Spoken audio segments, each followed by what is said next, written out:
নতুন ভবনের ৩য় তলায়, ২য় রুমটি। ধন্যবাদ স্যার, এখন আসি। আসার সময় ভেবেছিলাম ক্যাম্পাসের গন্ডগোল সম্পর্কে স্যারকে বলবো, পরে আবার ভাবলাম আজই আমার এই ভার্সিটিতে প্রথম দিন, আর আজই যদি স্যারের কাছে বিচার দেই তাহলে বিষয়টা ভালো দেখায় না। তাই স্যারের কাছ থেকে বিদায় নিয়ে চলে আসলাম ঠিকানা মতো। ক্লাসরুমে এসে ভাবছি কোথায় বসবো। দেখলাম একটি ছেলে একা বসে আছে।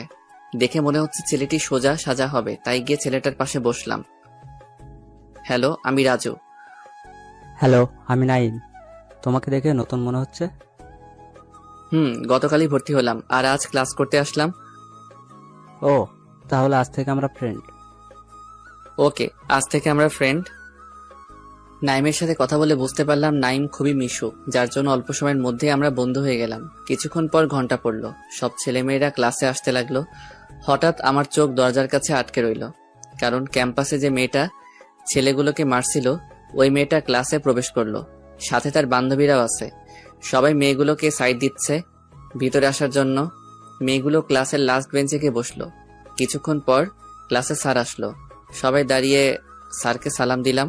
স্যার সালামের জবাব দিয়ে সবাইকে বসতে বলল। রাজু নামে আজ নতুন কে এসেছে? আসসালামু আলাইকুম স্যার, আমি রাজু। এদিকে আসো। জি স্যার, আসছি। এ হলো রাজু, তোমাদের নতুন বন্ধু, খুবই মেধাবী স্টুডেন্ট। হ্যালো। হ্যালো। যাও, নিজের জায়গায় গিয়ে বসো। চলে আসলাম নিজের জায়গায়। এক এক করে 3টি ক্লাস শেষ করলাম। তারপর টিফিন পিরিয়ড দেওয়া হলো। আমি আর নাইম গিয়ে ক্যান্টিনে বসলাম। দেখলাম গুন্ডি মেয়েগুলো বসে আড্ডা দিচ্ছে। কি খাবি বল? দুজন এতক্ষণে বেস্ট ফ্রেন্ডের মতো হয়ে গিয়েছি, তাই এখন দুজন দুজনকে তুই করেই বলি। তোর যা খেতে ইচ্ছা অর্ডার কর, আজ আমি বিল দিব যা, তবে আগামীকাল কিন্তু তোর দিতে হবে। নাইম খাবার অর্ডার করলো, আমরা দুজনে মিলে খেয়ে বিল দিয়ে চলে আসলাম বাকি ক্লাসগুলো করতে। যথাক্রমে বাকি ক্লাসগুলো শেষ করলাম। ক্লাস শেষে রুম থেকে বেরিয়ে আসলাম আমি আর নাইম। দুজন ক্যাম্পাসে হাঁটছি। হঠাৎ কিসের সাথে যেন আমার পা আটকে গেল। আমি নিজেকে না সামলাতে পেরে পড়ে গেলাম।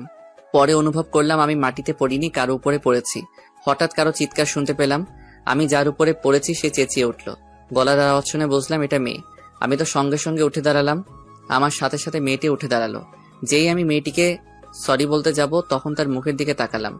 মেয়েকে দেখে তো আমার পায়ের নিচ থেকে মাটি সরে গিয়েছে, কারণ মেয়েটি আর কেউ না, সকালের গুন্ডি মেয়েটা। আল্লাহই জানে এই মেয়ে আমাকে কি করবে। মেয়েটি কিছু বলার আগেই, সরি আপু, আমি জেনে বুঝে আপনার উপরে পড়িনি, বলেই দিলাম এক দৌড়। আমাকে আর কে ধরে? এক দৌড়ে বাসার নিচে চলে আসলাম। বাসায় যাওয়ার আগে আবার রাস্তায় আসলাম। চারিদিকে উকি দিয়ে দেখলাম না, মেয়েটি আমার পিছনে আসেনি। সুস্থির এক নিঃশ্বাস ছাড়লাম। এইবারের মতো না হয় বেঁচে গেলাম, কিন্তু আগামীকাল আমার কি হবে? আল্লাহ আমাকে ওই গুন্ডিমের হাত থেকে রক্ষা করো। বাসায় গিয়ে কলিং বেল বাজালাম। আম্মু এসে দরজা খুলে দিল। কি রে রাজু, তোকে এমন দেখাচ্ছে কেন? না আম্মু, কিছু হয়নি। দেখো না রাস্তায় কি রোদ, তাই এমন লাগছে। আচ্ছা, এখন ভিতরে আয়। চলে গেলাম আমার রুমে, ব্যাগটা রেখে বাথরুমে ঢুকলাম। তারপর মাথার উপর ঝর্ণাটা ছেড়ে দিলাম। আমার মনে হচ্ছে এখন আমার শরীর কাঁপছে। অনেকক্ষণ ধরে গোসল করে বেরিয়ে আসলাম। তারপর খাওয়া দাওয়া করে ঘুমানোর চেষ্টা করছি, কিন্তু চিন্তায় আমার ঘুম আসছে না। অনেক চেষ্টা করে ঘুমালাম, ঘুম ভাঙলো আম্মুর ডাকে। আর কত ঘুমাবি, এবার উঠে পড়। কয়টা বাজে? এখনই ডাকছো কেন? 5টা বাজে, এখন ওঠ। তো এত ভোরে ডাকছো কেন? ভার্সিটি তো 10টায়। এই, তোর মাথা ঠিক আছে তো, নাকি পাগল টাগল হলি? কেন, কি হয়েছে? এখন বিকাল 5টা বাজে, গাধা। কথা শুনিয়ে আম্মু চলে গেল। মাথার চুলগুলো চুলকাচ্ছি আর ভাবছি ওই গুন্ডি মেয়ের কারণে মনে হয় আমি সত্যি সত্যি পাগল হয়ে যাব। হাত মুখ ধুয়ে হালকা পাতলা নাস্তা করে নিলাম। তারপর বিকালের বাকি সময়টা ছাদে কাটিয়ে দিলাম। সন্ধ্যার সময় পড়তে বসলাম। কিছুক্ষণ পর আব্বু আসলো অফিস থেকে। পড়া থেকে উঠে আব্বুর সাথে আড্ডা দিতে চলে আসলাম। নতুন ভার্সিটির প্রথম দিন কেমন কাটলো? ভালোই কেটেছে। আব্বুর কথায় গুন্ডিমের কথাটা আবার মনে পড়ে গেল। কোনো সমস্যা হলে বলবে। জি আব্বু। আব্বুর সাথে আরো কিছুক্ষণ আড্ডা দিলাম। তারপর ডিনার করে আমার রুমে এসে শুয়ে পড়লাম। ঘুমানোর আগে ফেসবুক থেকে ঘুরে আসলাম। ফেসবুকে কিছুক্ষণ থেকে ঘুমিয়ে গেলাম। ফজরের আজানের ধ্বনিতে আমার ঘুম ভাঙলো। মনে মনে ভাবছি জীবনে কতই না ভুল করেছি। আর মহান আল্লাহর ইবাদতের কথা আর নাইবা বললাম। তাই এই ফজরের আজানের সময় প্রতিজ্ঞা করছি, যত সমস্যাই হোক না কেন সালাত ছাড়বো না। তাই শোয়া থেকে উঠে পড়লাম, বাথরুমে গিয়ে উঁচু করে বাসা থেকে বেরিয়ে আসলাম মসজিদে যাব। মসজিদ আমাদের বাসার কাছেই। সালাত আদায় করে মসজিদ থেকে বের হলাম। আজকের ভোরটা আমার কাছে অন্যরকম লাগছে। রাস্তায় বেরিয়ে কিছুক্ষণ হেঁটে বাসায় চলে আসলাম। ভার্সিটির এখনো অনেক সময় বাকি, তাই আবার ঘুমিয়ে গেলাম। আর ঘুম ভাঙলো আম্মুর ডাকে। ঘুম থেকে উঠে নাস্তা করলাম। এখন ভার্সিটি যাওয়ার হয়ে গিয়েছে। আমি তো ভয় এখনই ঘেমে একাকার। নতুন ভর্তি হয়েছি, মিসও করা যাবে না। শত চিন্তার অবসান ঘটিয়ে রেডি হলাম ভার্সিটির জন্য। আম্মুকে বলে চলে আসলাম। ভার্সিটির সামনে এসে দেখি গুন্ডি মেয়েটা ও তার বান্ধবীরা ভার্সিটির গেটের সামনে বাইকে বসে আছে। ভাবছি বাসায় কি ফিরে যাব নাকি অমনি মনে হয় আমাকে দেখে ফেলেছে। ওই এদিকে আয়। গুন্ডি মেয়ে আমাকে ডাকছে তার কাছে যাওয়ার জন্য। এখন আমার চোখে ভাসছে গতকাল কিভাবে একসাথে 3টা ছেলেকে মারছিল।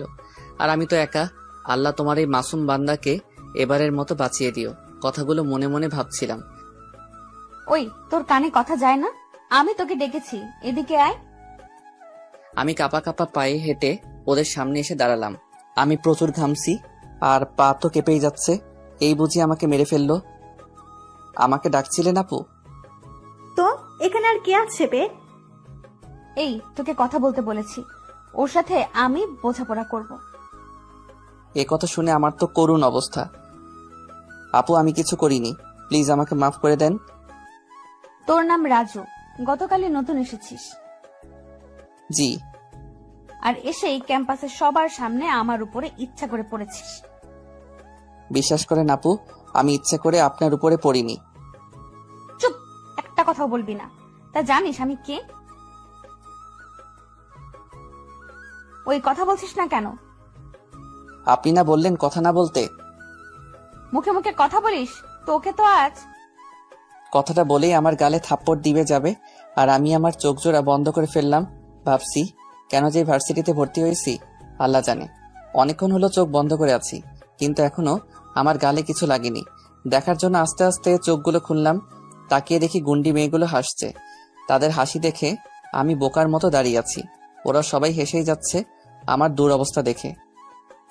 এই তোদের আমি হাসতে বলেছি? চুপ কর সবাই। নতুন নতুন এসেছিস তাই তোকে আজ মাফ করে দিলাম। ধন্যবাদ আপু। তবে একটা শর্ত আছে। কি শর্ত? তোকে আমি যা বলবো তাই করতে হবে। জি আপু, করব। জীবন বাঁচানো ফরজ, তাই বললাম। ওই আমি তোর কোন জন্মের আপু লাগি রে? কখন থেকে শুধু আপু আপু করছিস? সরি আপু, মানে সরি। আজ থেকে আমার নাম ধরে ডাকবি। আমি তো আপনার নাম জানি না। কি তুই আমার নাম জানোস না? তার আগে আমার উপরে এসে পড়েছিস। বললাম তো আমি জেনে বুঝে পড়িনি। গতকালকের জন্য আবারও সরি বলছি। বুঝলাম। আমার নাম আসমা, সাদিয়া উম্মে আসমা। তোর নাম বলতে হবে না, আমি জানি। জি, আর আপনার নামটাও অনেক সুন্দর। ওই পাম মারছিস? না না, সত্যি বলছি। তবে নামটা একটু পুরনো মনে হলো। এটা আমার দাদির নাম ছিল, তাই বাবা ভালোবেসে আমাকে এই নামটা দিচ্ছে।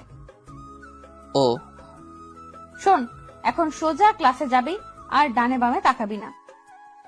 জি। গুড, এখন যা। ওদের কাছ থেকে চলে আসলাম। আল্লাহর কাছে অনেক শুকরিয়া আমাকে এবারের মতো বাঁচিয়ে দেওয়ার জন্য। আমি আর ওদের ধারে কাছেও যাব না। কি গুন্ডি মেয়ে ভাবা যায়। তবে যাই বলেন, দেখতে কিন্তু পুরো দুধে আলতা সুন্দরী। তার সৌন্দর্যের সাথে নামটা মিল আছে আসমা, কিন্তু চলাফেরার সাথে কিছুই মিল নেই। কথাগুলো ভাবতে ভাবতে ক্লাসে চলে আসলাম। এসে দেখি নাইমও এসে পড়েছে।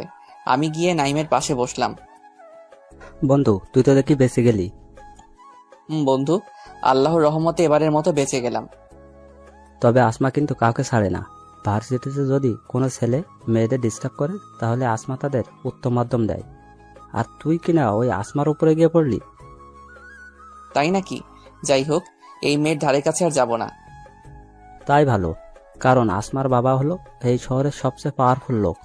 বড় বড় মন্ত্রী মিনিস্টাররা ওনার কথায় উঠে বসে। আর আসমা হলো তার একমাত্র মেয়ে, তাই আসমার এই ভার্সিটিতে এত পাওয়ার। বুঝলাম। তবে আসমা কোনো ভালো ছেলে মেয়েদের সাথে ঝামেলা করে না। যারা ছাত্রছাত্রীদের সাথে খারাপ কাজ করতে চায় তাদের আসমা নিজের মতো করে শাস্তি দেয়। গতকাল যে 3 জন ছেলেকে মেরেছে ওরা মেয়েদের ডিস্টার্ব করতো। বুঝলাম। আসমা হলো ভালো গুন্ডি। কিছুক্ষণ পর ঘন্টা পড়ল। সব ছাত্রছাত্রীরা ক্লাসে আসলো, সাথে আসমা এবং তার বান্ধবীরাও আসলো। যাওয়ার সময় আমার দিকে তাকিয়েছিল। আসমার তাকানো দেখে আমি অন্যদিকে মুখ ফিরিয়ে নিলাম। বলা তো যায় না, আবার কি করে বসে। আসমা গিয়ে ওদের জায়গায় গিয়ে বসলো। তারপর ক্লাস শুরু হলো। এক এক করে 3টে ক্লাস শেষ করলাম। লক্ষ্য করে দেখলাম আসমা একটা ক্লাসও মন দিয়ে করেনি। টিফিন পিরিয়ডে সবাই বাইরে চলে গেল, কিন্তু আমি আর নাইম এখনো যাইনি। চল ক্যান্টিনে যাই, আজ আমি তোকে খাওয়াবো। না ভাই, তুই যা, আমি আজ কিছু খাবো না। কেন, কি হয়েছে? আমার ভালো লাগছে না, তুই গিয়ে খেয়ে আয়। ওকে, তাই থাক, আমি যাই। আমি ক্যান্টিনে যাইনি, কারণ এমন সময় আসমা এবং তার বান্ধবীরা ক্যান্টিনে আড্ডা দেয়। আমাকে দেখে আবার কি শুরু করে আল্লাহ জানে।